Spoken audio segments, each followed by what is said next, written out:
Partie 2 de comment repérer un lieu quand on est déficient visuel. Si vous n'avez pas vu, je vous conseille fortement d'aller voir la partie 1 qui est sur mon profil. Une personne malvoyante peut par exemple utiliser un plan, se repérer pour savoir où aller, observer les lieux, etc. Ça peut être utile pour repérer par exemple pour un bus, il y aura la station de retour si c'est dans la rue parallèle.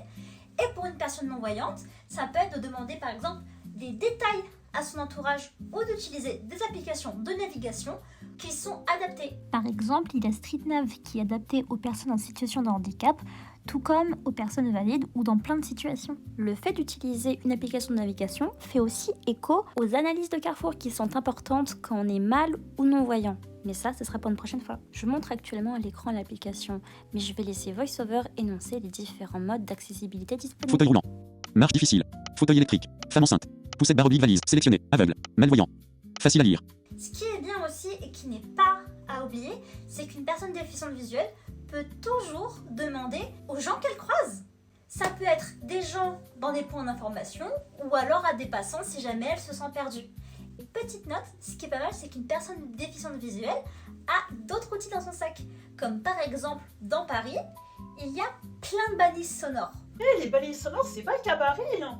C'est dans plein de villes. Par exemple, à Caen, quand un bus est à l'arrêt, on peut même déclencher une balise sonore qui est sur le bus qui nous dit où va ce dernier. Puis de toute façon, le Mont-Saint-Michel, c'est normal.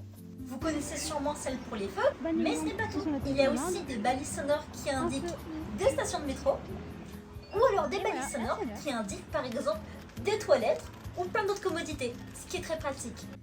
Une autre signalétique sur laquelle j'aimerais mettre un point d'honneur, c'est les bandes de guidage. Vous m'avez vu m'en servir par exemple à la Défense. Là, elle me menait directement au portique pour aller prendre le RER. Et bien en fait, ces portiques étaient équipés d'une balise sonore disant vers quelle voie elle menait, ce qui peut rendre une personne non-voyante un peu plus autonome. A noter qu'une personne non-voyante se servant des bandes de guidage devra obligatoirement retenir le trajet par cœur, alors qu'une personne malvoyante pourra utiliser cette signalétique pour se repérer un peu plus dans l'espace et après compléter avec la vue pour savoir dans quel sens elle doit aller. C'est pour ça que, en l'occurrence, avoir des balises sonores qui indiquent quelle direction ou quel point d'intérêt est indiqué au bout de la ligne de guidage peut être pratique pour les personnes non-voyantes. Mais en fait, il y a plein de façons pour qu'une personne déficiente visuelle puisse explorer un nouveau lieu. Donc, si vous en avez d'autres, n'hésitez pas à les écrire en commentaire. Abonnez-vous!